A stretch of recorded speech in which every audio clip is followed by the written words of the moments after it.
إن الدين عند الله الإسلام.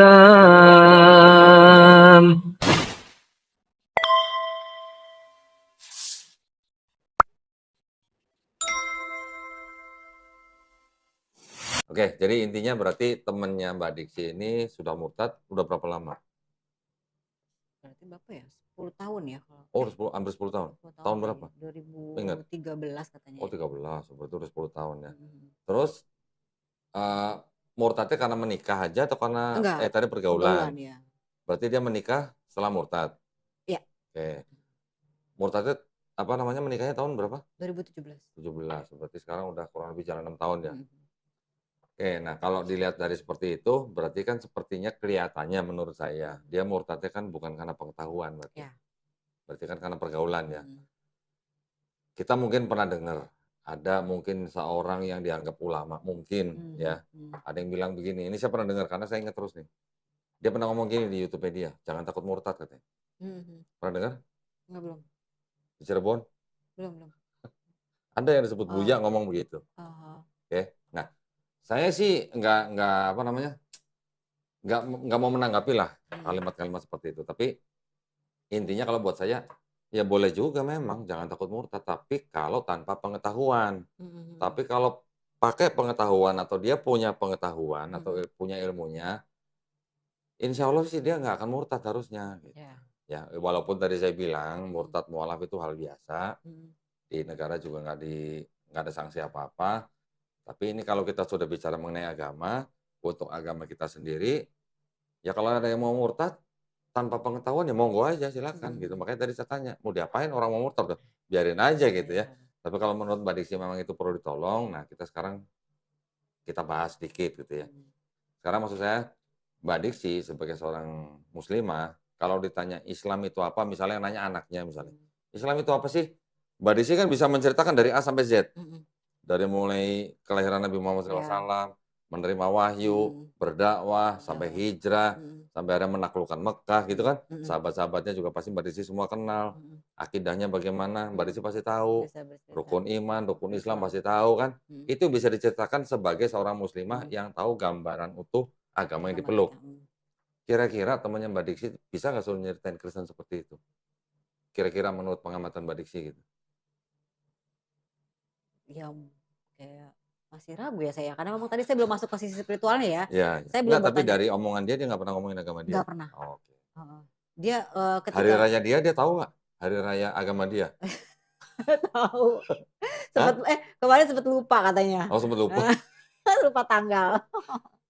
Oh, bukan soal lupa tanggal sih ya, kalau lupa tanggal nggak apa-apa, tapi hari raya apa yang dia rayakan dia Oh, tahu nggak? nggak tahu juga deh, saya nggak itu makanya saya belum mengkaji ke sana gitu Nah. kok. Makanya saya eee, gimana caranya nih, saya masuk ke sisi spiritual, sehingga saya juga punya ilmunya gitu loh kok.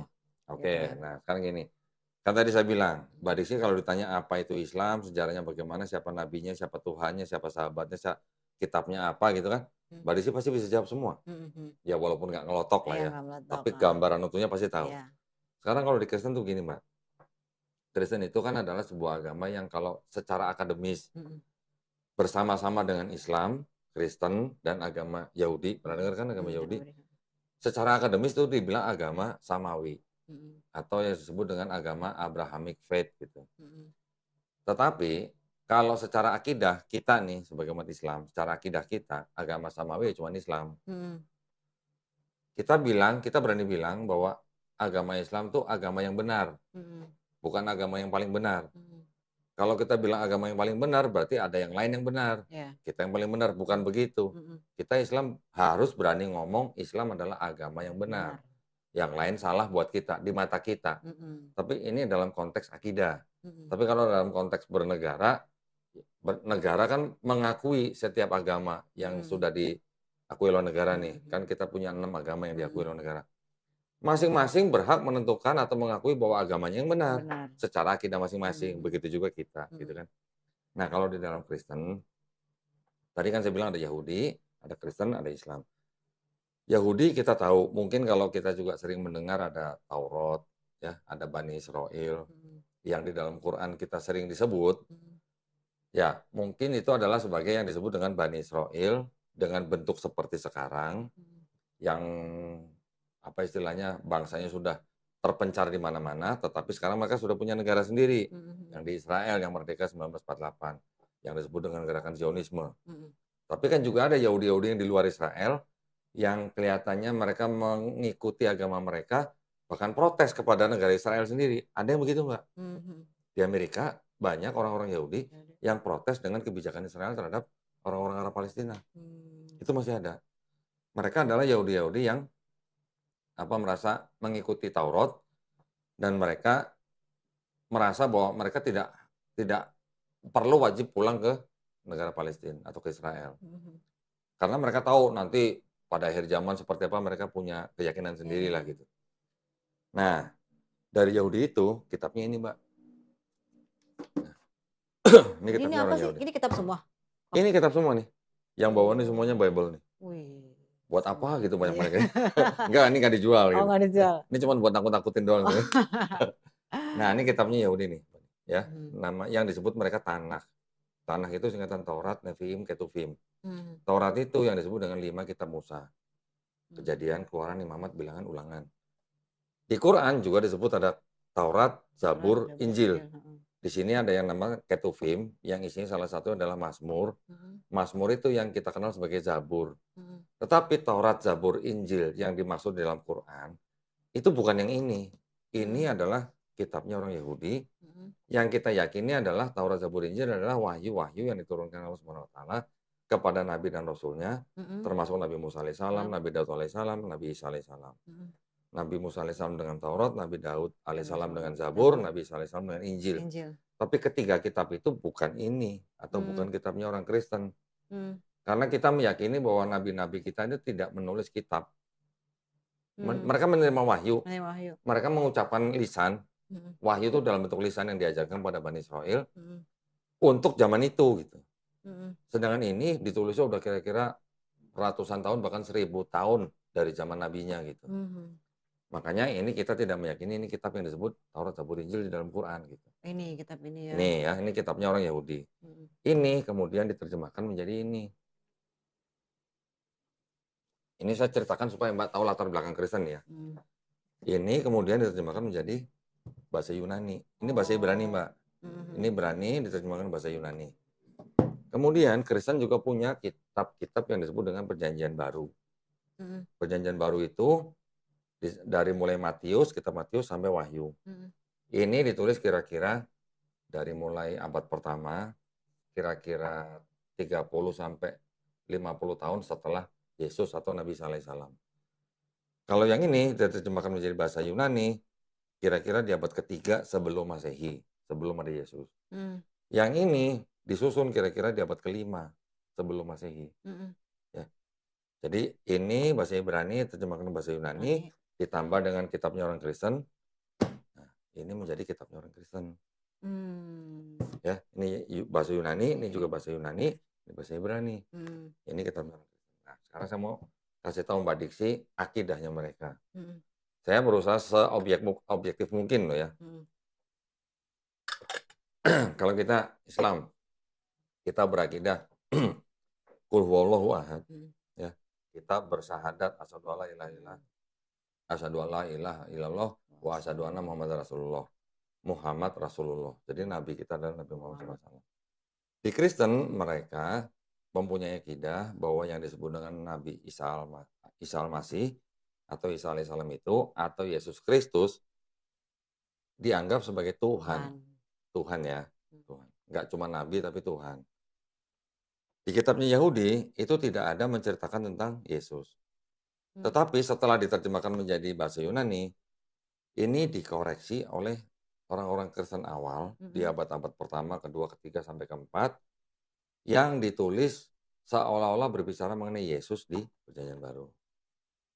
Seolah-olah. Jadi akidahnya orang Kristen adalah bahwa Yesus itu sudah dinubuatkan di kitab ini. Kitab ini menjadi Perjanjian Lama disebutnya. Yang ini Perjanjian Baru. Gitu. Jadi kitab Kristen itu ada dua bagian, ada Perjanjian Lama, Perjanjian Baru.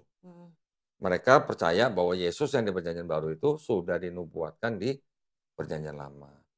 Sedangkan orang Yahudi yang punya kitab ini, yang diterjemahkan ke sini, mereka bilang tidak ada nubuat untuk Yesus di Perjanjian Baru. Beda konsep nih, Beda konsep. ya, beda agama, Mm-mm. beda konsep. Mm-mm. Kemudian yang di Yahudi ini, Mm. mereka juga bilang sebenarnya hampir sama dengan Islam. Kalau kita kul huwallahu ahad, Mm-mm. mereka bilang Adonai Elohenu, Adonai Ehad. Mm. Ada Ehad, ada Ahad kita. Mm-mm. Mirip kan? Mm-mm. Ehad, Ahad gitu. Kalau di Kristen, mereka mempunyai akidah konsep ketuhanannya tuh yang terutama yang besar nih ya, yang paling besar kelompoknya adalah disebut kelompok Trinitarian. Mm. Trinitarian itu berarti mereka mempercayai bahwa Tuhan itu tetap Esa, Mm. tapi Esanya kesatuan. Mm. Esa tapi dalam 3 pribadi. Mm. Tuhan yang Esa tapi bermanifestasi dalam 3 pribadi, yaitu Bapa, Putra, dan Roh Kudus. Ya. Oh. Nanti ada kelompok lain yang disebut dengan Unitarian. Unitarian mereka tidak mempercayai Yesus sebagai Tuhan. Mereka percaya Yesus itu hanya ciptaan, tapi ciptaan yang paling mulia. Bahkan lebih mulia daripada malaikat. Mm. Nanti ada kelompok lain lagi, namanya Oneness.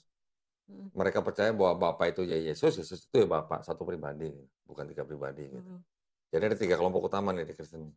Nah, yang kita kenal kebanyakan mungkin yang Trinitarian, Mm. yang dengan Trinitas gitu ya. Mm. Nah, Trinitas itu ternyata kan kita boleh sebut bahwa Trinitas itu adalah sebagai pemikiran agama mereka. Mm. Karena Trinitas itu baru ada di abad keempat. Mm. Mungkin idenya sudah ada dari abad kedua, tetapi baru ditetapkan oleh gereja di abad keempat, di akhir abad keempat, yaitu di sebuah konsili Mm. atau muktamar. Adanya di konsili namanya Konsili Konstantinopel tahun 381 Masehi. Mm. Baru fix ada konsep Trinitas. Sebelumnya mereka mempercayai bahwa Yesus itu juga Tuhan di konsili sebelumnya, yaitu tahun 325 Masehi. Ya, konsili Nisea namanya. Yesus dianggap sebagai Tuhan. Yang 381 Roh Kudus juga dianggap sebagai Tuhan, makanya final konsep Trinitasnya. Nah, apakah sama konsep ketuhanan yang ada di dalam Kristen dengan yang Yahudi? Kan beda. Beda. Yang di Yahudi mereka bilang Tuhan itu bukan manusia. Tuhan juga bukan anak manusia. Tidak mungkin Tuhan berfirman dan dia akan menjadi mengingkarinya gitu. Oh, ini ada di sini. Yang di Yahudi. Yahudi. Yang di Kristen mereka bilang Yesus itu Tuhan karena sudah dinubuatkan di Perjanjian Lama. Padahal ini berasal dari sini. Yang punya ini bilang nggak ada buat Yesus gitu. Sampai sini paham, Mbak? Paham. Ya. Nah, jadi kalau misalnya kita bilang kekristenan sebagai agama samawi, kan ada yang nggak nyambung nih antara ini dengan ini dan Islam, apalagi Islam. Di Islam kita tidak mempercayai bahwa Tuhan itu bisa menjadi manusia, sama seperti di Yahudi. Di Islam kita mengenal 20 sifat mustahil Allah sifat mustahil Allah ya maksudnya ya, 20 sifat.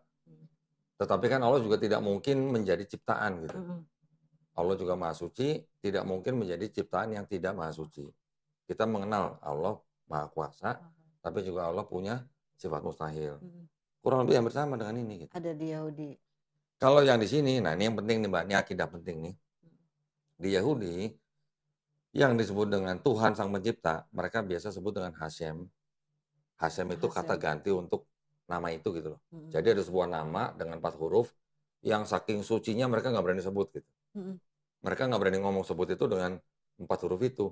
Mereka mengganti dengan Adonai atau Hashem. Mereka percaya bahwa yang namanya Hashem itu, bukan namanya ya, Hashem sebutannya itu Maha Pengampun. Jadi Bani Israel sudah bersalah, sudah berdosa berapa kali pun tetap diampuni. Kita juga percaya bahwa Allah Subhanahu wa Ta'ala juga Maha Pengampun. Kita bertobat diampunin nggak Mbak? Kecuali kalau kita mati dalam keadaan syirik. Tapi selama kita hidup, kita bertobat, walaupun kita berdosa apapun, walaupun dosa kita sebanyak buih di lautan, insya Allah Allah akan ampunin dosa kita ya, asal kita bertobat sungguh-sungguh. Di sini juga konsepnya sama begitu. Di Yahudi ini yang Hasem tadi itu sama, Maha Pengampun. Mau dosa berapa kali pun, mau dosanya merah, istilahnya nih, mau dosa merah seperti kirmizi atau merah seperti kain kesumba, itu bisa diampunin menjadi putih seperti salju atau putih seperti bulu domba. Konsepnya. Berarti kan Maha Pengampun. Di Quran kita juga begitu kan. Kita berdosa, apapun dosa kita, selama kita tidak mati dalam keadaan syirik, insya Allah dosa kita diampuni. Selama kita bertobat, sungguh-sungguh gitu kan. Nah, kalau yang di Kristen bagaimana? Di Kristen itu, mereka mengaku atau mempercayai bahwa mereka akan selamat, ya, artinya masuk surga, hanya dengan percaya bahwa Yesus itu adalah Tuhan dan Juru Selamat yang sudah menebus dosa manusia dengan cara mati di atas kayu salib. Oh. Pernah dengar? Pernah dengar itu. Nah, begitu. Jadi konsepnya keselamatan dalam Kristen seperti itu, Mbak. Jadi Tuhannya sudah menyelamatkan mereka gitu. Ya, jadi mereka percaya bahwa karena sudah berdosa, dosanya berasal dari dosanya Adam dan Hawa, ya, yang sudah berdosa, diturunkan kepada semua manusia. Yang berdosa siapa kita juga ikut berdosa, yang disebut dengan dosa waris, itu hanya bisa ditebus dengan darah manusia. Darah manusianya adalah Yesus Kristus gitu. Dengan cara mati di atas kayu salib untuk menebus dosa manusia. Itu akidahnya mereka. Nah, dengan cara seperti itu, kalau Mbak Desi sudah bisa membedakan nih akidahnya Yahudi, akidahnya Kristen, akidahnya Islam, kan nanti bisa lebih mudah kan ngomong ke temennya itu kan. Sekarang tinggal kita cek apakah akidah mereka, konsep keselamatan mereka itu dan konsep ketuhanannya apakah logis atau tidak logis gitu. Ya. Betul kan? Ya. Jadi akidahnya mereka itu adalah gini, karena manusia sudah jatuh dalam dosa, terutama Adam dan Hawa, dan dosanya diwariskan kepada manusia, maka manusia tidak bisa menyelamatkan dirinya sendiri. Maka Tuhan yang Maha Pengasih ini, menurut mereka, mengaruniakan anak yang tunggal, yaitu Yesus Kristus, supaya barang siapa yang percaya kepada Yesus, beroleh hidup yang kekal atau keselamatan. Itu akidahnya. Jadi seolah-olah begini, seolah-olah. Mbak Diksi misalnya punya toko permen. Misalnya saya datang nyolong permen misalnya. Saya salah kan sama Mbak Diksi kan? Sudah saya makan permennya, saya datang ke Mbak Diksi. Mbak, saya tadi nyolong permen, saya mau minta ampun, minta tolong dimaafin gitu. Terus Mbak Diksi bilang gini, boleh saya ampunin asal saya bunuh anaknya Mbak Diksi gitu. Konsepnya kurang lebih gitu. Karena kan Bapa yang Maha Pengasih itu mengaruniakan anak yang tunggal, Yesus Kristus, supaya menebus dosa manusia. Kira-kira kalau begitu logis apa enggak? Gitu. Enggak lah. Langsung ngomong enggak lah gitu. Tapi memang begitulah konsep mereka. Nanti kalau Mbak Desi sudah mulai masuk ke dalam sisi spiritual untuk bicara mengenai ini, itu bisa dibicarain. Itu baru konsep keselamatan ya. Konsep ketuhanan tadi kan berarti Tuhan yang Esa bisa menjelma menjadi manusia, juga dia bermanifestasi dalam Roh Kudus. Jadi kalau manusia itu nanti kita bisa lihat dari ketidaklogisannya dari sini. Dari Bapa atau Tuhan yang Maha Kuasa, tapi dia Maha Hadir dan Maha Kuasa, makanya dia bisa jadi manusia. Kira-kira menurut Mbak Diksi, ya sebagai Muslim ya, anggap aja bukan Muslim, anggap aja outsider lah gitu ya. Kalau Muslim kan udah pasti jawabannya kan subjektif. Tapi kalau menurut Mbak Diksi jawabannya objektif, Tuhan yang Maha Kuasa ini bisa nggak menjadi manusia yang tidak Maha Kuasa gitu. Tidak Maha Kuasa dalam arti gini, di dalam Bible juga disebutkan Yesus tidak tahu kapan hari kiamat.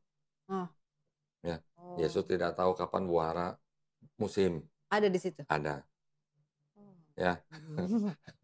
Jadi memang kalau teman-teman Kristen akan bilang, oke, memang Yesus tidak tahu hari kiamat karena itu dari sisi kemanusiaannya.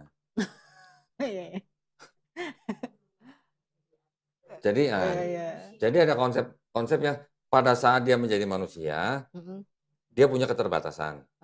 Tetapi juga pada saat yang sama dia menjadi manusia, dia bisa menyembuhkan orang sakit, bisa membangkitkan orang mati.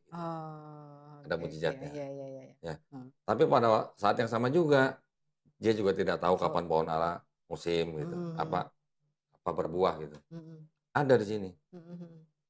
Kira-kira kalau menurut Mbak Diksi, Tuhan yang Maha Kuasa bisa nggak menjadi makhluk manusia ciptaan yang punya keterbatasan gitu? Ya kalau secara logis orang yang sudah mempunyai kuasa dia bisa punya kuasa juga dong sebenarnya. Harusnya. Ya kan? Nah masalahnya kok bisa ada konsep Tuhan yang Maha Kuasa bisa jadi makhluk atau manusia yang kuasanya berbeda gitu. ya. Heeh. Jadi kekuasaannya kan kalau yang Tuhan yang Maha Pencipta ini kan punya kuasa kan mungkin tidak terbatas gitu. Mhm. Tetapi dia saat menjadi manusia kuasanya terbatas gitu. Heeh heeh. Kok bisa ada konsep seperti itu gitu. Iya iya. Konsep-konsep seperti itu sebenarnya diambil dari konsep negara apa, pemeluk-pemeluk kepercayaan sebelumnya, yang percaya pada Tuhan yang triad. Triad itu 3 tapi 1, 1 tapi 3 gitu. 3 ya? Contoh Trimurti misalnya. Mhm. Terus di Mesir juga ada Osiris, Horus, Ra gitu. Mhm. Nanti di Romawi juga ada Mitraisme, di Persia juga ada, di Babilonia juga ada, Mhm. di Sumeria juga ada gitu. Mhm. Bahkan di Eropa juga ada. Itu memang sudah konsep manusia yang percaya dengan konsep Tuhan yang triad gitu. Mmm. Ya. Jadi boleh dibilang juga itu adalah penganut-penganut paganisme. Paganisme. Paganisme atau juga Helenisme lah. Yunani kuno kan ada dewa Zeus. Mhm. Dewa Zeus, mereka percaya bahwa menghamili seorang wanita muda bernama Danae dalam hujan emas, punya anak namanya Perseus. Mhm. Makanya Perseus itu setengah manusia, setengah dewa gitu. Mmm. Yesus juga begitu. Yesus dianggap sebagai 100% manusia, 100% Tuhan gitu. Oh, Konsepnya konsep. begitu. Di Yahudi ada nggak konsep begitu? Nggak ada. Nggak ada. Di Islam ada nggak? Nggak ada. Cuma di Kristen yang ada konsep yang mirip dengan konsep paganisme gitu. Mhm. Kalau menurut orang Yahudi, Kristen ini apa nih? Agama apa nih menurut mereka nih? Mmm. Menurut agama Yahudi, mereka bilang bahwa Kristen ini disebut sebagai apa? Avodah Zarah. Avodah Zarah itu penyembah asing. Mmm. Penyembah yang tidak sama dengan yang disembah oleh orang-orang Yahudi. Mmm. Terus orang Yahudi bisa bilang, kalau Islam apa? Islam itu agama pure yang monoteistik gitu. Mmm. Tuhannya yang disembah oleh orang Islam itu sama dengan Tuhan yang disembah oleh orang Yahudi.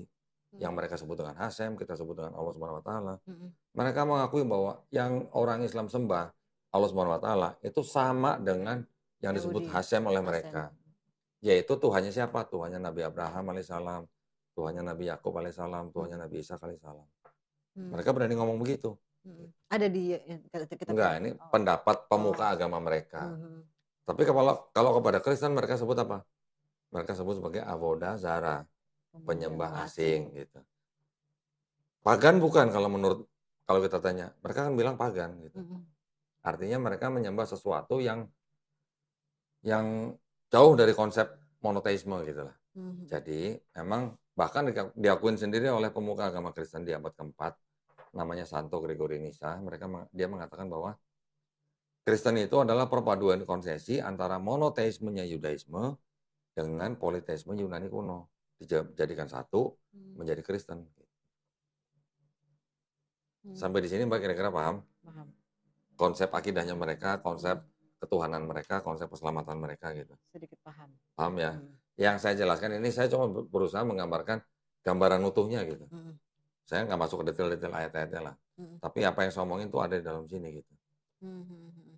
Nah, nanti ada beberapa lagi hal-hal yang bisa dibicarakan dengan temannya mengenai apa namanya? Kisah-kisah yang ada di dalam Bible yang tidak masuk logika gitu. Mhm. Contoh misalnya, kan mereka menganggap Yesus Tuhan. Mhm.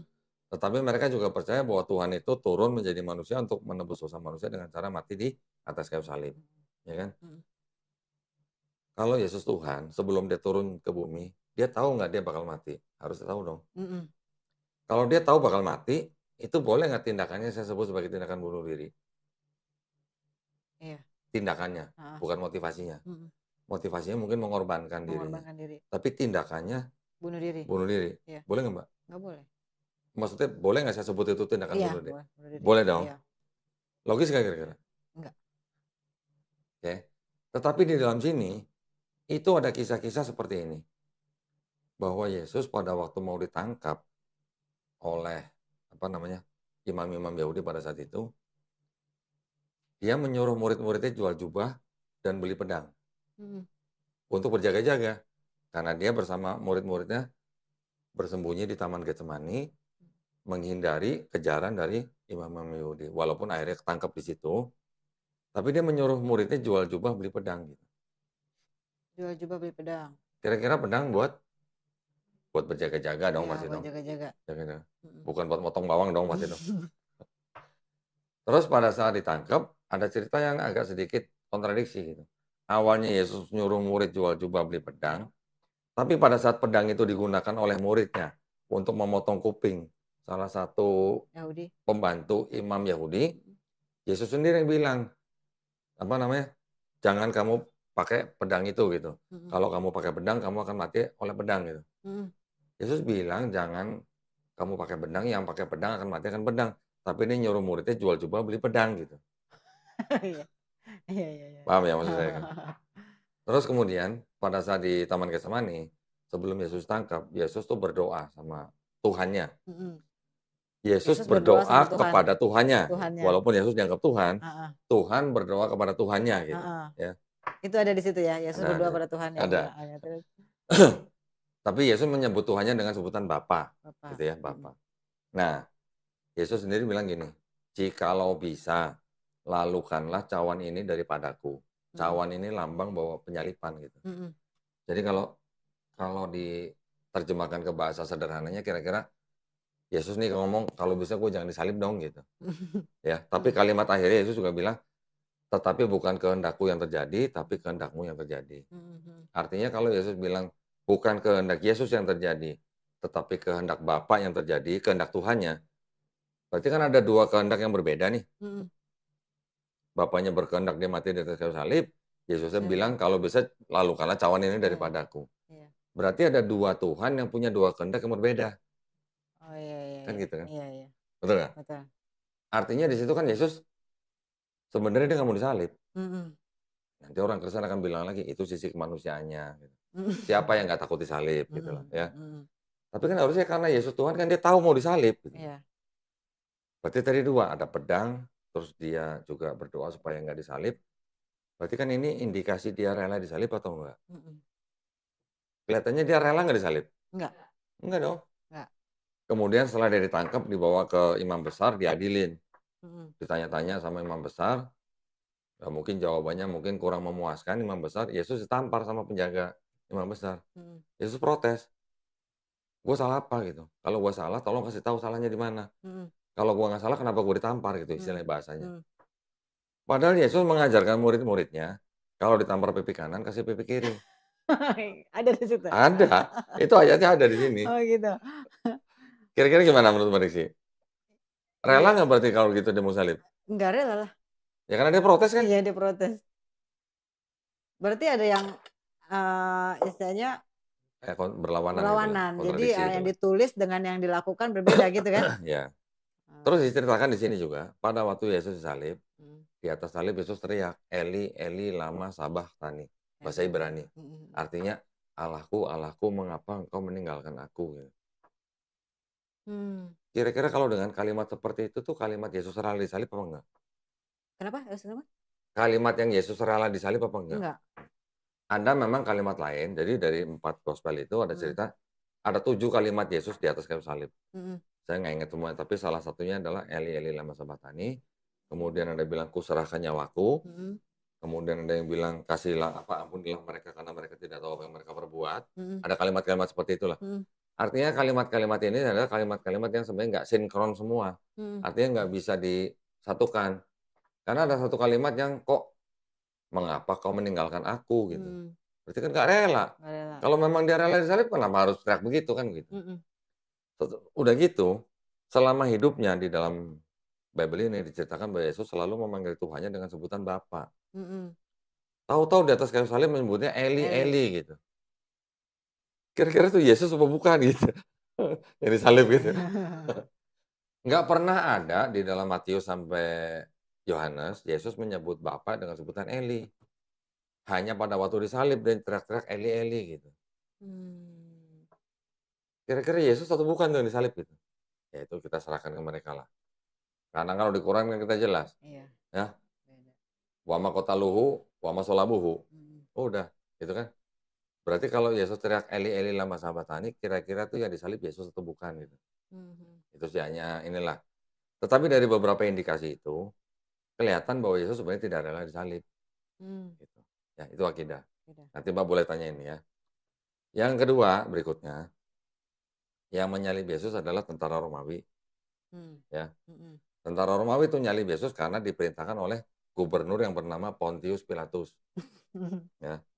Pontius Pilatus mengadili Yesus, akhirnya dia tidak menemukan kesalahan Yesus, tapi akhirnya dia harus menyalibkan Yesus karena tuntutan imam-imam Yahudi. Ah, Imam-imam Yahudi ini bisa menangkap Yesus karena jasanya murid Yesus yang bernama Yudas Iskariot. Pernah dengar? belum Nggak dengar. pernah. Yudas Iskariot itu murid Yesus sendiri, tapi dia dianggap berkhianat. Oh. Menyerahkan Yesus untuk ditangkap oleh imam Yahudi. Iya, iya. Oke? Yudas Iskariot kenapa bisa menyerahkan Yesus? Karena dia dibisikin iblis. Oh. Di dalam sini ada. Oh. Pada waktu perjamuan terakhir dia dibisikin iblis untuk berkhianat. Yesus disalib, tadi kan Mbak Diksi dengar bahwa Yesus disalib untuk menebus dosa manusia. Ya. Yang menyalib tentara Romawi, yang nyuruh Pontius Pilatus atas tuntutan imam Yahudi, atas informasi dari Yudas Iskariot, atas bisikan iblis. Kalau tidak ada 5 orang ini, kira-kira Yesus disalib nggak? Enggak. Enggak. Berarti orang-orang ini yang membuat Yesus disalib di atas kayu salib, itu berjasa atau berdosa? Berdosa. Loh, kok berdosa? Berjasa. Berjasa dong. Kalau nggak ada 5 orang ini kan Yesus nggak disalib kan? Iya. Berarti berjasa dong. Kalau berjasa masuk surga, masuk neraka ini 5-5-nya. Surga. Termasuk iblis. Oh, iya. Ada iblis tuh tadi loh. Justru iblis yang pertama kali membisiki Yudas. Kalau nggak ada iblis, bakal ada penyalipan nggak? Nggak ada. Berarti iblis berjasa berdosa. Ya ini pertanyaan. Ya. Kita boleh lempar pertanyaan ini ke mereka yang punya akidah seperti itu gitu. Kira-kira gitu. Terakhir misalnya gitu. Anggap aja Mbak Deksi ini seorang Kristen yang punya akidah bahwa Yesus sudah mati di atas kayu salib untuk menebus dosa Mbak Deksi. Anggap aja begitu punya akidah. Terus saya tanya, kalau Mbak Deksi dikasih kesempatan bisa ngeliat Yesus pada waktu mau disalib, Mbak Deksi sebagai orang yang menganggap Yesus Tuhannya, kira-kira Mbak Deksi akan menolong Yesus supaya disalib, atau menolong Yesus supaya nggak disalib, atau lari dari situ, seperti murid-muridnya? Lari. Kalau lari berarti Mbak Desi nggak tahu bahwa dosanya Mbak Desi ditebus sama Yesus di atas kayu salib. Menolong supaya disalib atau menolong supaya tidak disalib? Nah, kan kalau kita menolong Yesus supaya tidak disalib, kita nggak jadi ditebus dosanya. Ya. Ya, tapi kalau kita menolong untuk disalib, tega bener sih Bu. Masa kita menyalibkan Tuhan kita sendiri gitu? Iya. Itu akidahnya. Kalau lari berarti kita nggak tahu. Jadi apa nggak disalib? Berarti kita nggak tahu itu Yesus mati di atas kayu salib untuk menebus dosa kita. Kalau kita tahu, kenapa kita lari? Harusnya kita seneng dong lihat dong. Kan paling tidak kita nonton, ya dalam istilahnya kan, kita bersyukur bahwa dosa kita sudah ada yang nebus gitu. Tapi ini murid-muridnya di sini lari semua. Oh, lari berarti muridnya? Lari semua. Benar, berarti lari ya. Ya. Umat mereka egois dong ya, mengorbankan Tuhan. Yang ngomong dia ya, bukan kita ya. Iya. Sekarang gini juga, di dalam Bible ini juga dikisahkan bahwa pada waktu Yesus salib, ada ibunya Yesus di dekat salib itu. Ya. Ibunya Yesus, namanya Maria. Maria kalau di sini, tapi juga ada Bible yang sebut Maryam juga ada.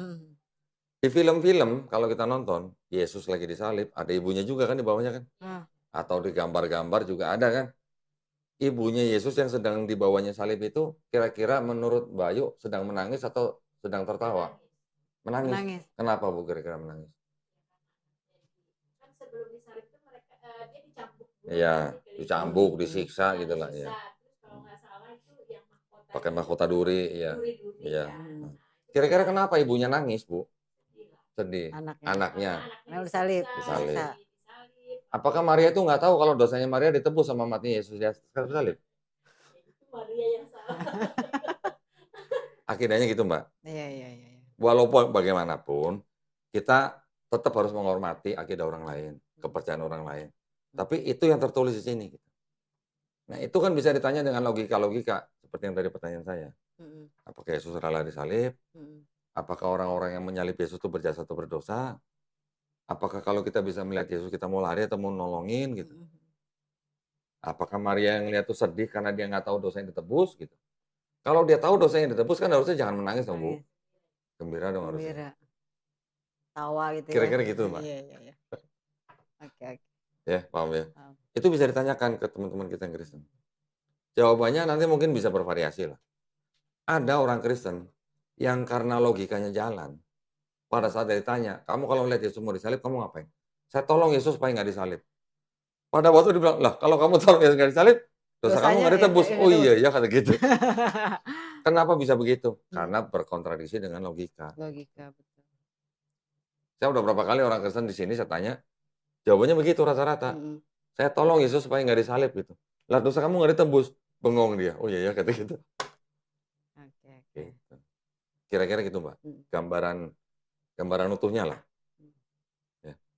Boleh saya nanya sekarang? Boleh Sama dong. Ko Dondi? Boleh. Jadi kan tadi kan pengetahuan saya yang tentang Kristen yang memang masih minim ya. Saya bilang mungkin saya nggak paham banget gitu loh. Kalau saya balikan lagi nih, pertanyaannya gini. Ini kan orang yang tadi murtad nih, dia mengakui tadi agak dengan kitab yang ada di itu dia percaya dengan kitabnya. Kalau saya tanya lagi balik, waktu Ko Dondi syahadat, apa yang meyakini Ko Dondi? Karena saya menemukan di dalam Bible ini ternyata banyak ayat-ayat yang palsu atau tidak asli. Nah, pada saat saya hanya mendengar ada ayat yang tidak asli, saya nggak langsung percaya dong. Saya cari tahu dong. Buktinya apa? Yang bilang nggak asli siapa? Ada dai-dai lah, ya. Ada apologet Muslim lah. Contoh saya sebutkan almarhum Syekh Ahmed Didat. Karena saya dulu waktu masih Kristen saya nonton itu malah. Tidak sengaja kan video itu muncul di beranda YouTube saya gitu. Jadi penasaran saya tonton. Satu video ditonton, 2 video, 3 video sampai habis gitu. Saya tonton semua. Dr. Zakir Naik. Ya, mudah-mudahan Allah SWT merahmati mereka semuanya. Amin. Juga yang lain lah, ada macam-macam, ada Ustadz Hussein, ada Yusuf Estes, ada Noman Alikan, semua saya tonton. Kalau yang frontal mengatakan bahwa di dalam Bible itu ada ayat yang tidak asli atau tidak otentik, itu almarhum Syekh Ahmed Didat. Makanya saya cari tahu dari mana Syekh Ahmed Didat bisa ngomong seperti itu. Saya sebagai orang Kristen ingin membela diri dong. Paling tidak membela untuk diri saya sendiri dulu lah. Saya mau mendebat dia kan istilahnya susah gitu ya. Saya cari tahu, saya melakukan pencarian sendiri, akhirnya saya bisa menemukan bahwa terbukti. Ada sebuah Bible kayak gini nih, Mbak. Sayang banget udah hampir rusak nih. Kemana-mana dibawa nih. Ini kitab suci apa? Masih baca? Katolik. Ini apa? Tidak untuk diperdagangkan. Oke. Ini dipersembahkan kepada umat Katolik Indonesia oleh Direktorat Jenderal Bimbingan Masyarakat Katolik Departemen Agama Republik Indonesia. Resmi nggak? Resmi dong. Resmi ya. Dulu Ko Dondi Katolik apa Protestan? Protestan. Ini ada sebuah ayat. Ya. 1 Yohanes pasal 5 ayat ke-7. Nah, ini ayat 7 nih. Nah, sekarang Mbak Desi yang baca sendiri deh. Supaya tahu isinya apa gitu. Sebab ada 3 yang memberi Sebab ada 3 yang memberi kesaksian di dalam sorga. Bapa, Firman, dan Roh Kudus. Dan ketiganya adalah satu. Terus sampai kata-kata di bumi. Dan ada 3 yang memberi kesaksian di bumi. Roh dan yang dari sini. Dari mulai di dalam sorga sampai kata-kata di bumi. Mana bumi? Ini bumi nih. Ini ada tanda kurung kan? Dalam kurung di dalam sorga, Bapa, Firman, dan Roh Kudus, titik 2, dan ketiganya adalah 1. Sampai? Dan ada 3 yang memberi kesaksian di bumi. Nah, sampai kata di bumi kan ada tanda kurung kan? Tuh ada catatan di sini nih. Ayat 7 sampai 8. Kalimat di dalam sorga sampai dengan di bumi. Nah itu keterangannya begini. Dibaca nih Mbak. Bagian. 7. Bagian ayat ini tidak terdapat dalam naskah-naskah Yunani yang paling tua dan tidak pula dalam terjemahan-terjemahan kuno, bahkan tidak dalam naskah-naskah paling baik dari Vulgata.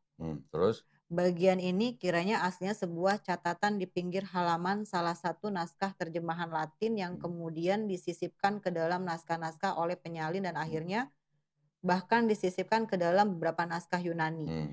Karenanya bagian ini pasti tidak asli. Apa, Mbak? Nggak asli. Apa? Nggak asli. Tidak asli itu apa? Tidak asli. Palsu. Saya yang ngomong ya, bukan saya. Ini ada sebuah catatan seperti ini. Jadi artinya di dalam Bible itu proses penyusunan ya, pembentukan sampai menjadi Bible yang seperti ini mengalami proses-proses yang apa? Tadi kan ada disisipkan oleh penyalin, gitu kan? Berarti ada proses penyalinan, ada penyalin yang menyisipkan. Tadi apa? Ada catatan di pinggir halaman. Catatan di pinggir halaman disisipkan menjadi apa? Menjadi ayat. Justru ayat inilah yang menjadi bukti teks menurut Kristen bahwa ada ajaran Trinitas dalam Bible. Ternyata ayat ini tidak asli. Gitu. Karena saya bisa menemukan seperti ini, buat saya nih ya, buat saya pribadi ya. Berarti buat saya kitab ini menurut saya tidak bisa disebut sebagai kitab suci karena ada ayat yang tidak asli. Tidak asli. Dan ini nggak cuma satu, Mbak, banyak di sini, banyak. Saya tunjukin lagi ya. Tapi kok kalau mereka kan maksudnya pasti membaca kitab itu juga ya? Nggak semua jemaat punya kitab ini, Mbak. Yang mereka punya ini, yang nggak ada catatan seperti ini. Ini nggak ada catatan kakinya. Nggak ada note-nya istilahnya nggak ya. ada footnote-nya. Saya kasih lihat lagi nih. Termasuk mungkin ini yang di di perjanjian baru itu. Di sini juga nggak ada catatan kakinya. Padahal semua ini ada dari sini juga ya kan, dari Yahudi. Bukan, kalau yang perjanjian baru tulisan mereka sendiri. Iya, maksudnya. Kalau yang ini yang dari Yahudi menjadi Septuaginta ini bahasa Yunani, ini juga tidak ada, yang Yunani nggak ada catatan kakinya, yang terjemahan nggak ada. Ya, sekarang yang di sini yang perjanjian baru ini, kalau ini ada perjanjian lama, perjanjian baru ya Bu ya. Ya, tapi ini ada catatannya gitu lah. Jadi asal dari sebuah ayat gitu, ayat apa gitu, misalnya dari mana gitu. Kayak ininya ada sumbernya ya. Nah, contoh nih. Apa tuh ayat Matius, ini Matius 17 ayat 21. 20 Ayat 20. Ini nih 21. Ayat 21. Nah, coba dibaca. Maka gunung ini akan Bukan, yang di garis merah. Jenis ini tidak dapat diusir kecuali dengan berdoa dan berpuasa. Ada catatan di bawah tuh. Apa tuh? Catatan ayat 21. Ayat ini tidak asli dalam Matius, tetapi diambil dari mereka apa? Markus 9:29 dengan ditambah kata berpuasa dan berpuasa. 2 tadi ya. Masih banyak di sini yang begitu. Jadi ya karena mereka nggak tahu ini. Nggak tahu kitab ini ya. Iya. Kalau di sini nggak ada catatan kakinya. Tapi kalau yang orang benar-benar belajar Bible, mereka pasti nanti akan larinya ke sini. Akan maksudnya bicara studi Bible gitu ya. Kalau yang di bahasa Indonesia, setahu saya tidak ada catatan-catatan seperti itu. Kalau yang di bahasa Inggris itu ada catatan-catatannya, Mbak. Ada yang disebut dengan studi Bible gitu. Contoh misalnya ini. Scofield Reference Bible. Di dalam Bible mereka ini, selain ayat, mereka juga punya referensi nih. Nah, setelah referensi, mereka juga punya catatan. Ini nih catatan-catatan ini di bawah nih. Gitu. Jadi, ya kalau boleh dibilang jujur, ya mereka jujur gitu. Iya. Tapi pada akhirnya, dengan melihat konsep ketuhanannya, dengan melihat konsep keselamatannya, terus dengan kita mengetahui ada ayat yang tidak asli, belum lagi nanti ada ayat-ayat yang kontradiksi, akhirnya membuat saya memutuskan bahwa buat saya ini bukan kitab suci gitu. Contoh lagi nih ya, ini bahasa Indonesia kan? Ya. Saya bukain di sini ada yang namanya Kitab Lukas pasal 4 ayat 44. Coba berisi bacain. 4 ayat 44. 20. Nih 44. Lalu ia memberitakan Injil dalam rumah-rumah ibadat di tanah orang Yahudi. Karena orang Yahudi. Nah, ini udah ada perubahan lagi nih. Kalau yang Bible sebelumnya, mereka menulisnya gini. Ini paling baru nih, revisi paling baru tahun ini nih. Itu namanya TB2. Kalau masih yang di TB sebelumnya, yang belum diganti, mereka menulisnya ini. 44 nih. Nih. Ini yang baru ya? Enggak, ini Ini yang yang lama ya sebelumnya. TB, ini TB. TB. Kalau ini TB2. Dan ia memberitakan Injil dalam rumah-rumah ibadat di Yudea. Yudea, ini Yahudi. Ini Yahudi. Mungkin maksudnya sama, tetapi kalau Yudea itu lebih mirip, lebih konotasinya itu ke area gitu, daerah gitu. Daerah. Kalau Yahudi kan bisa nama bangsa, bisa nama agama, bisa nama tempat gitu. Kalau Yudea udah pasti nama tempat gitu. Karena Israel atau Palestina tuh dulunya itu adalah kerajaan Israel yang terpecah menjadi dua, kerajaan Israel Utara dan kerajaan Israel Selatan. Yang selatan Yudea, yang atas Samaria gitu namanya. Jadi ini sebutnya apa? Yudea ya? Yudea. Oke. Ini ada bahasa Inggris.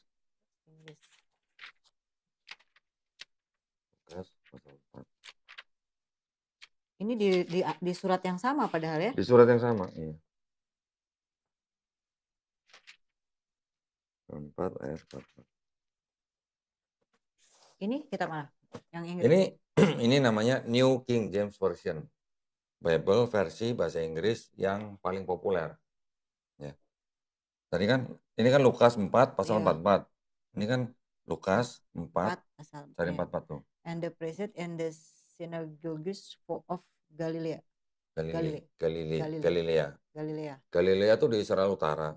Yudea yang tadi di sini itu Israel Selatan. Jaraknya kira-kira 100 km. Kalau kita lihat di Google Map, jaraknya kira-kira 100 km. Yang salah yang mana gitu. Ini kan sama-sama Lukas 4 ayat 44. Iya. Ini yang dari luar ya? Inggris ini ya? yang NKJV. Cuman ini Bible-nya namanya Scofield Reference Bible. Mau lihat yang di ini juga ada. Ini juga ada nih yang KJV. Ini Gideon ya, Holy Bible nih KJV. Sama sih sama ini. Ini kita lihat nih. Ini kayaknya orang baru nih. Masalah gini-ginian nih masih benar-benar belum pernah dengar ya. Pernah dengar. Bayu pernah dengar? Karena kan di sekolah Katolik. Oh iya. Tapi dulu waktu sekolah di Katolik dia dikasih tahu nggak ada ayat yang beda-beda begini? Oh enggak. Dikasih tahu nggak ada ayat yang perjanjian baru? Dikasih tahu nggak dulu ada ayat yang tidak asli? Oh enggak. Loh emang yang Katolik emang dikasih tahu ada ayat tidak asli? Enggak juga. Ini Bible, harusnya Bible khusus calon pastor. Oh. Ini. Jadi mereka tahu. Harusnya tahu. Tapi cuma ada dikasih tahu nggak? Enggak. 4, Lukas 4 kan? Ini 5, ini 4. Nih, coba baca. And he was preaching in the synagogues of Galilea. Nah, sama kan ini juga Galilea kan? Ini Galilea. Yang bahasa Indonesia Yudea. Yudea Galilea bedanya 100 kilo. Yang salah Yesus berceramah di Galilea atau di Yudea gitu. Enggak, saya nanya bukan yang benar, Bu, yang salah. Kan nggak mungkin dua-duanya benar kalau begini. Berarti ada satu yang salah. Saya mau tahu yang salah yang mana gitu. Yang ini beda lagi tadi di sini. Kalau kan? ini Yahudi samalah, anggap aja sama dengan yang ini iya. Yudea. Ini menurut mereka ini penyempurnaan gitu loh. Dari sini. Ini Galilea. Ini contoh kecil, Bu. Contoh kecil. Dan ratusan yang ada begini. Ratusan kontradiksi yang udah saya temuin. Oh, dari Ko Doni itu awalnya dari sini, tidak meyakini. Iya. Terus kemudian proses pencariannya? Ya belajar Quran dan Islam. Gitu. Apa yang paling Ko Doni dapetin? Di Islam. Awal pertama ketika baca nih misalnya langsung yakin di gitu. Islam, di Islamnya. Di Quran kan banyak ayat-ayat yang orang zaman sekarang baru tahu gitu. Oh, terbukti bahwa ayat-ayat dalam Quran itu membuktikan sains zaman sekarang gitu. Ya, bukan sains zaman sekarang yang membuktikan Quran loh, terbalik loh. Ya. Tapi Quran yang membuktikan sains zaman sekarang. Ada masalah apa? Gunung pasak, di dalam laut tidak ada cahaya, dua laut yang beda warna tidak bisa bersatu. Ada sungai dalam laut, ada api dalam laut. Belum lagi garis orbit matahari, garis orbit bumi. Hal-hal seperti itu, ada lagi embriologi. Hal-hal seperti itu pada zaman Nabi Muhammad SAW, bagaimana bisa ditemukan atau ditulis dalam Quran? Belum ada teleskop, belum ada mikroskop, belum ada alat diving, kan belum ada alat selam buat orang nyelam ke laut. Bagaimana, apakah Nabi Muhammad pernah jalan-jalan ke selat yang ada laut yang bisa beda warna? Apakah Nabi Muhammad SAW pernah ke Cina ngeliat gunung yang warna-warni? Itu yang membuat saya jadi nggak mungkin ini karangan manusia gitu. Iya. Gitu loh. Bahkan seorang profesor yang namanya Profesor Kidmore, dia menulis buku, dia adalah ahli bapak embriologi dibilang. Dia menulis buku, bukunya itu dipakai di seluruh perguruan tinggi yang mempelajari embriologi. Dia sendiri bisa mengakui, dia mengatakan bahwa tidak mungkin Quran itu mengenai embriologi itu karangan Nabi Muhammad. Ini pasti berasal dari Tuhan Sang Maha Pencipta. Sampai begitu. Dia bikin konferensi persnya di Arab Saudi. Diundang oleh pemerintah Arab Saudi. Setelah pulang, apakah dia masuk Islam? Ternyata enggak. Ya enggak apa-apa, itu kan bukan hak kita kan. Hidayah kan milik Allah Subhanahu wa Ta'ala. Tapi setelah saya pelajarin, ternyata kenapa dia nggak masuk Islam?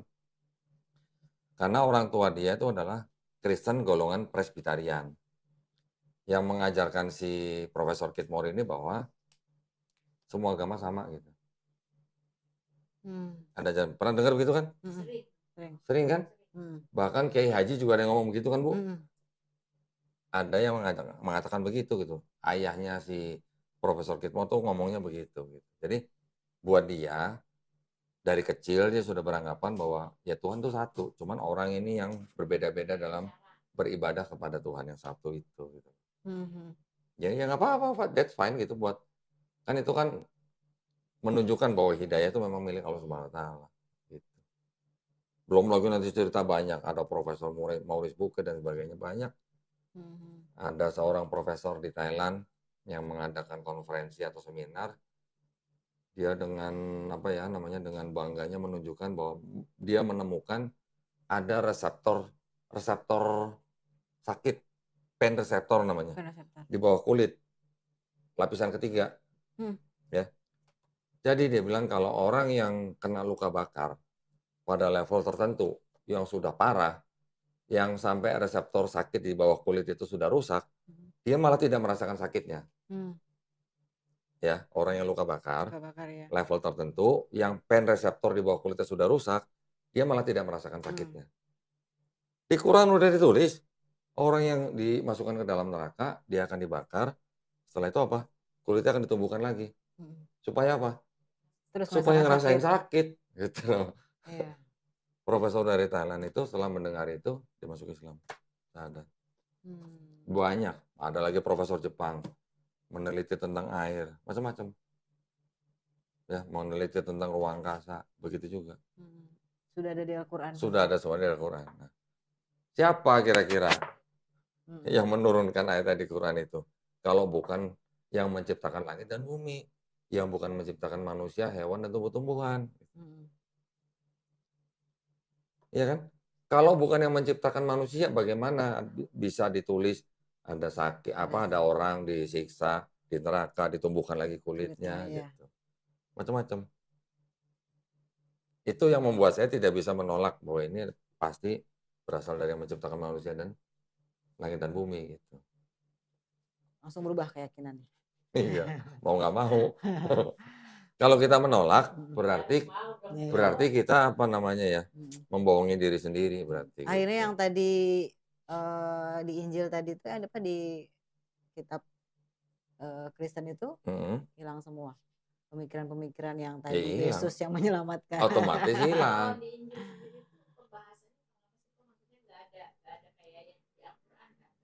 Sebenarnya gitu. Ada yang masih sama. Oh, kalau masalah sains, kalau sains di Bible itu juga banyak yang berkaitan dengan sains, tapi banyak yang salah. Gitu. Banyak yang tidak sesuai dengan sains.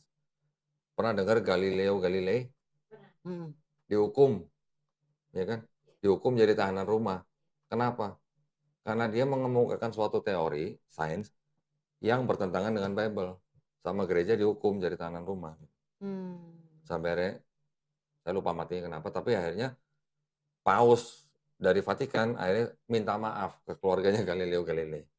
Karena tindakan pemuka agama Katolik zaman dulu gitu.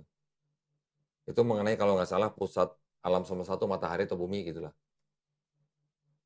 Beda dengan di Bible. Di Bible juga ada banyak apa namanya ayat-ayat yang ternyata tidak sesuai dengan sains, berkontradiksi gitulah.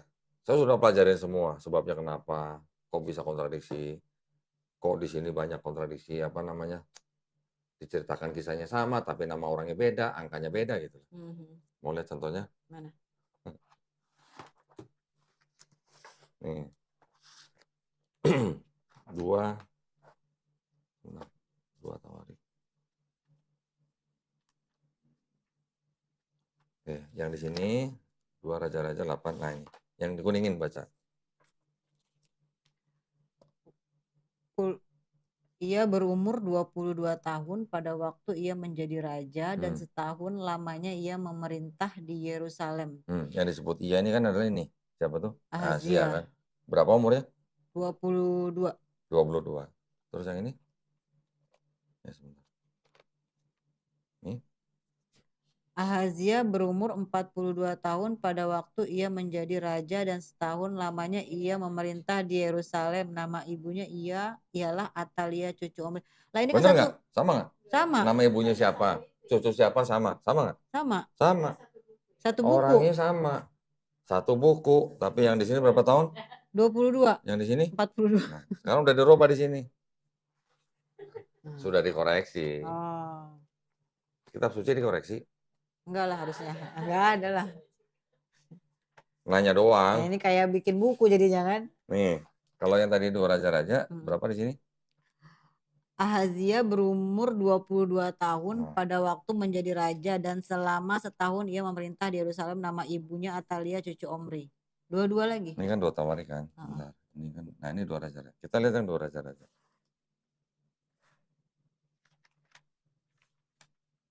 Raja 8, 2.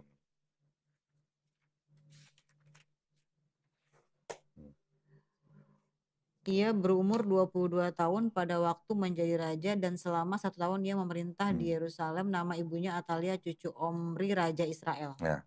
Ini kan 2 Raja-Raja 8, 26. Ini 2 Raja-Raja 2 Raja-Raja 8, 26 ya. 26. Sama nggak sama ini? Sama kan? Sama. Iya berumur berapa? 22 tahun. 22 di sini? Umur 22 tahun. 22 tahun. Terus tadi yang di 2 Tawarik, di sini kan sebutnya berapa? 42 kan? Ini berapa? Berumur 42 tahun. Nah, kita lihat yang di sini. Ini berapa? Ahazia berumur 22 tahun. Ini berapa? 42. Udah dikoreksi.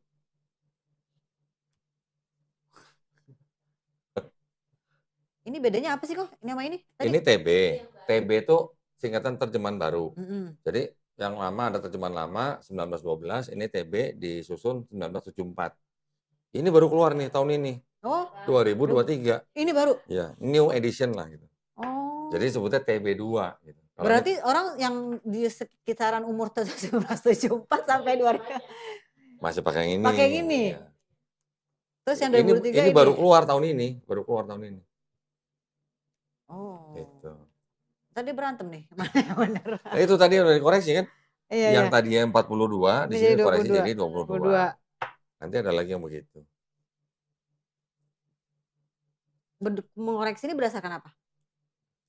Jadi gini, pada waktu ini yang ini sebelum ada ini ya, ini kan diterjemahkan, kan Kristen itu naskah kunonya itu banyak gitu, nggak cuma satu gitu. Kalau di Islam kita tahu lah, Nabi melafazkan ayat-ayat Quran, sahabat-sahabat menulis. Tulisan-tulisan itu kan terpencar-pencar. Ada yang ditulang, ada yang di pohon gitu kan, ada yang di media lain. Pada saat Nabi sudah wafat, terus kemudian pada zaman Khalifah Abu Bakar, dikodifikasi kan pertama kali Bu, karena banyak yang hafiz Quran yang tewas di pertempuran. Kan itu media-media yang sudah terpencar itu dikumpulin lagi. Tapi pada waktu dibuat menjadi mushaf, kan ada filternya. Filternya apa? Jadi kayak seolah-olah kayak kita mau filter nih sesuatu nih. Filternya ini apa? Hafiz-hafiz Quran. Hafiz-hafiz Quran ini kan yang menjadi filter. Misalnya ini di daun misalnya ada tulisan begini. Oh ini ayat mana? Dicek sama hafiz Quran, bener nggak nih? Ada nih ayat mana? Bener, masuk dalam mushaf. Yang lain nanti ada yang setor ini. Oh ini nggak pernah didengar. Lewat, bukan gitu. Kalau di Islam ada begitu. Kalau di sini manuskripnya itu banyak sekali, naskah-naskah kunonya. Jadi yang bahasa Indonesia dia menerjemahkan dari manuskrip ini, nanti yang bahasa Inggris dia menerjemahkan dari manuskrip ini. Hasilnya begini. Yang tadi di sini Yudea, di sini Galilea. Makanya di Kristen nggak ada hafiz Alkitab ya? Nggak ada. Nggak ada. Iya itulah ya. Satu lembar pun nggak ada Nggak yang ada yang hafal. hafal kan? Nah itulah Apalagi satu hebatnya, Bible. hebatnya Islam ya. Jadi, kalau ini semua dibakar nih, Hmm. misalnya, Baru lagi dong. jangan ini mahal nih. Tapi misalnya ini semua dibakar Bible-nya nih. Semua yang di seluruh dunia misalnya, termasuk soft copy yang di komputer atau HP, semua musnah. Bisa tersusun lagi nggak? Tidak bisa. Tidak bisa. Karena nggak ada yang menghafal. Tapi kalau Quran, mau dimakan kambing, mau dimakan anjing, mau dimusnahkan, mau dibakar, yang di seluruh dunia maksudnya, bisa terbentuk lagi nggak, Bu? Bisa. Bisa. Cepet nggak? Cepet. Cepet. 30 orangnya aja. Cepet karena yang hafiz Quran banyak. Jutaan, bahkan ada yang bilang ratusan juta hafiz Quran. Gitu bedanya. Mulai contoh lagi. Ini untuk meyakinkan. Jadi nanti bisa kasih tahu temennya. Saya sudah melihat sendiri dengan mata kepala saya sendiri gitu. Misalnya gitulah ya. Bentar. 2 hari. Sekarang ini kan tadi sama-sama bahasa Indonesia.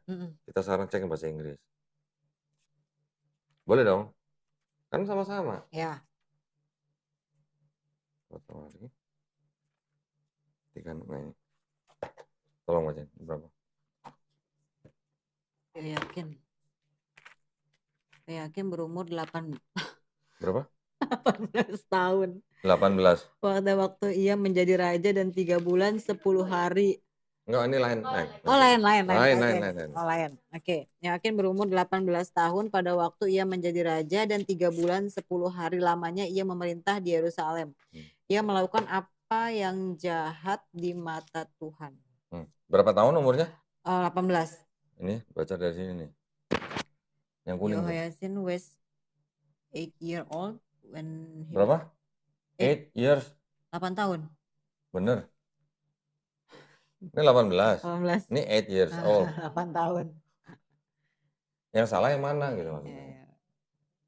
Kan nggak mungkin dua-duanya bener, Bu. Iya ya. Ya kan? Kurang kali 18 maksudnya. Ini ternyata diterjemahkan dari manuskrip yang berbeda dengan ini. Kalau di sini 8 years old 8 tahun, kalau di sini 18 tahun. Nah, di tadi yang 2023 terbaru itu ini umat Kristiani sendiri tahu nggak ada yang terbaru sekarang 2023? Ada, tahu lah harusnya. Kalau yang pemerhati ya pasti tahu lah harusnya. Nah, mereka merevisi ini, ada bukunya nih, ada buku penjelasannya. Nah, salah satu penjelasannya yang disebutkan adalah ini direvisi apa-apa gitu ya. Alasannya kenapa gitu, latar belakangnya apa gitu. Tetapi di ujungnya mereka ini buku saku ibaratnya ya. Buku saku. Nah, di sini ditulis keterangan teks Masoret itu teks Ibrani yang dilestarikan turun-temurun dan seterusnya. Yang kedua, tanda kurung tegak dalam Perjanjian Baru TB2, teks-teks yang ditandai dengan kurung tegak tidak terdapat dalam beberapa naskah kuno. Yang tadi dibaca di sini. Yang tidak terdapat dan kemudian disisipkan gitu. Jadi yang di sini sekarang yang pakai tanda kurung tegak itu sebenarnya adalah ayat-ayat yang disisipkan belakangan gitu. Ya.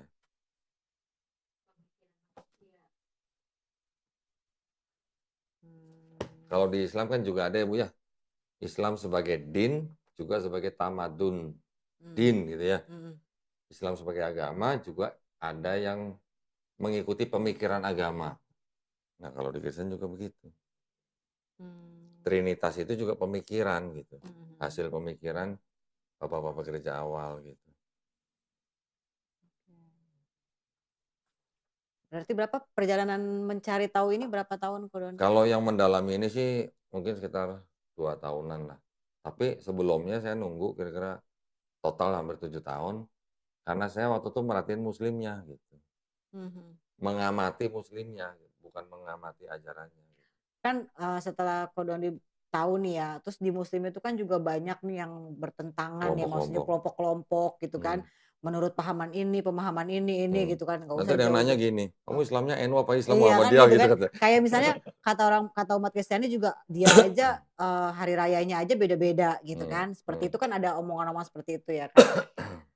Terus waktu Kodoni menyikapi itu gimana gitu dengan perbedaan-perbedaan di musim dengan Ya Kodoni baru masuk nih ke kita mau nggak mau kan harus mempelajari NU Mhm. itu apa, visi misinya apa, sejarahnya bagaimana, Muhammadiyah bagaimana, yang lain juga bagaimana.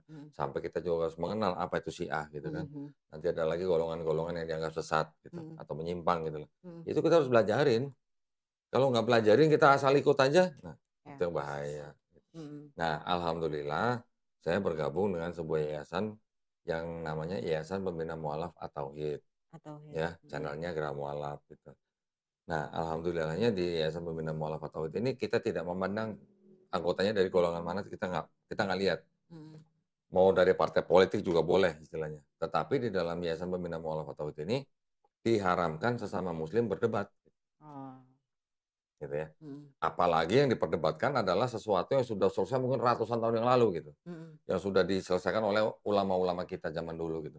Itu udah nggak perlu diperdebatkan gitu. Yang kita lakukan atau yang kita targetkan adalah sebenarnya adalah kita melakukan perang pemikiran terhadap saudara kita yang Kristen, yang mana mereka masih melakukan upaya-upaya pemurtatan. Masih ada nggak upaya pemurtatan? Iya, Masih. Tetapi yang kita lakukan kan hanya upaya perang pemikirannya, bukan perang fisik. Gitu.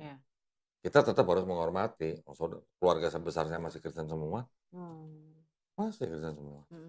Nah, ya walaupun saya ngomongin ini kan, kalau mereka memang berminat ya silahkan, tapi kalau enggak kan, saya juga nggak boleh paksain. Hidayah kan bukan milik Iya, bukan milik kita. Gitu.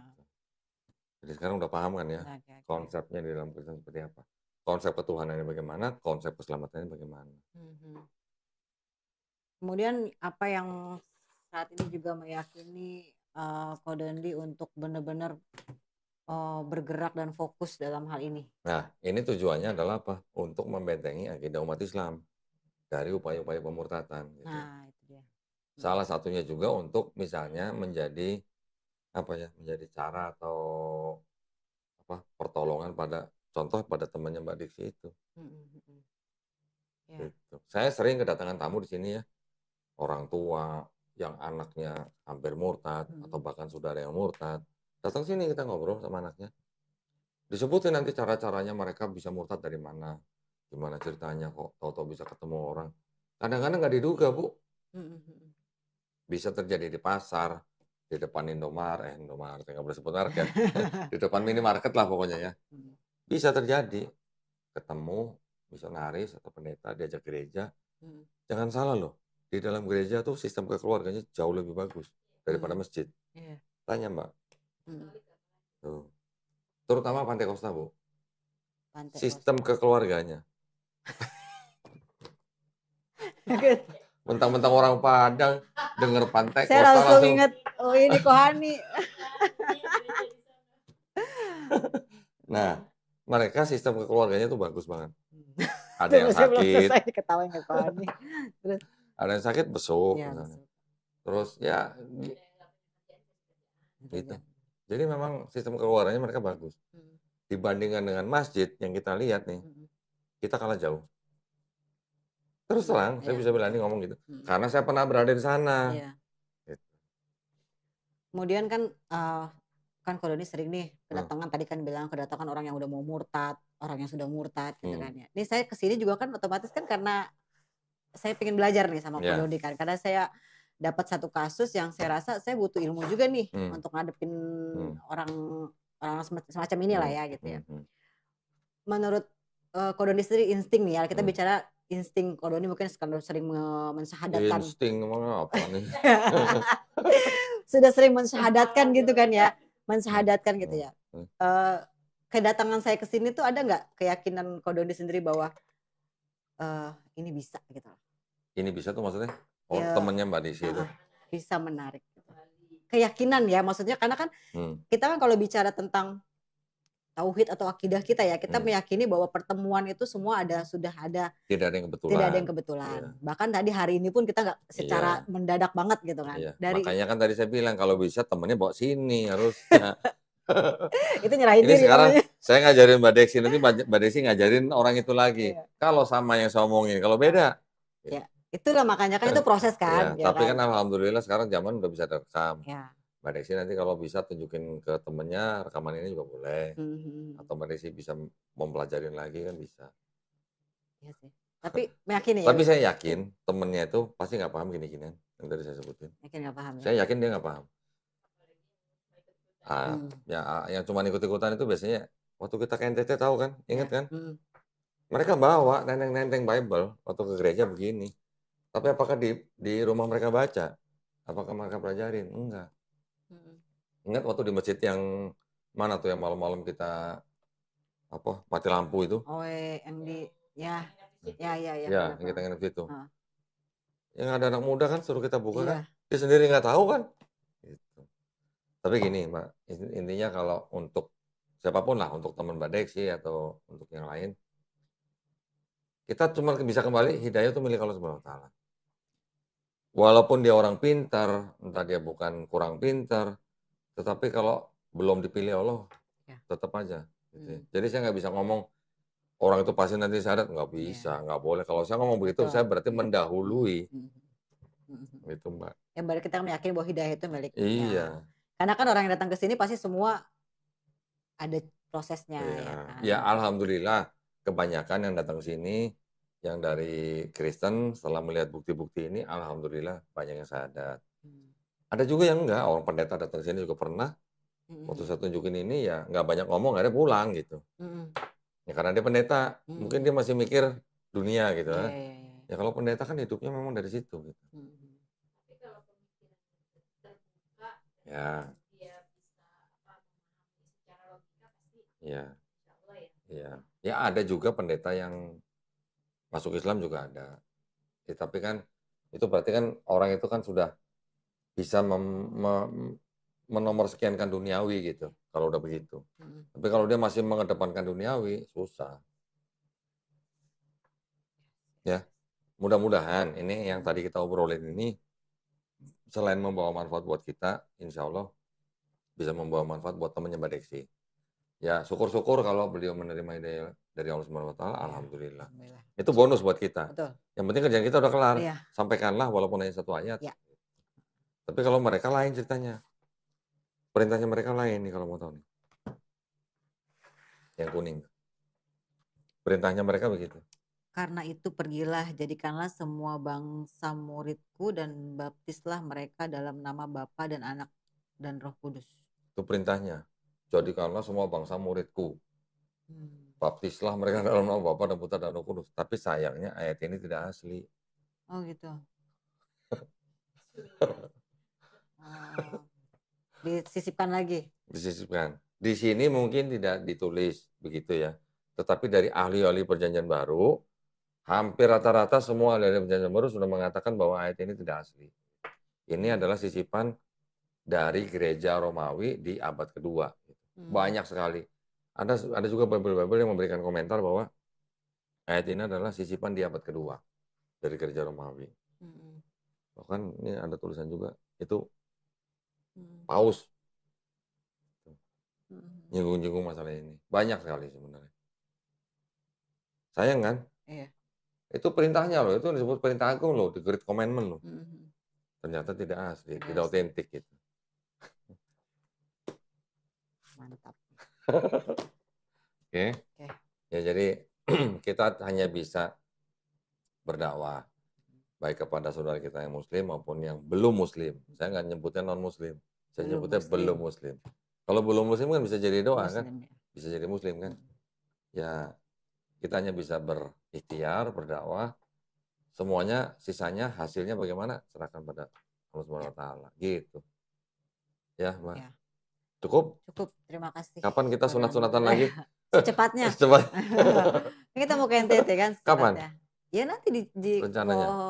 Tergantung. Kan sebenarnya rumah Lopo itu udah jadi ya waktu itu ya. Kita belum nyobain sholat ya di tempat itu ya. Yuk kita ke sana. Iya, insya Allah ya, mudah-mudahan ya. Baik, kalau gitu Terima kasih Ko Dondi, memang ini yang saya lagi Sama-sama. pengen cari tahu tentang ini. Udah lama banget sebenarnya. Dari kita di NTT kan saya udah bilang kan, kok kapan ketemu Ya, kok. saya bilang kapan datang kan tinggal datang. Bible-nya di sini semua tuh. Iya. Nanti selanjutnya kita bahas tentang kesehatan ya. Nah, boleh. Ya, Kesehatan kesehatan. pasca sunat maksudnya.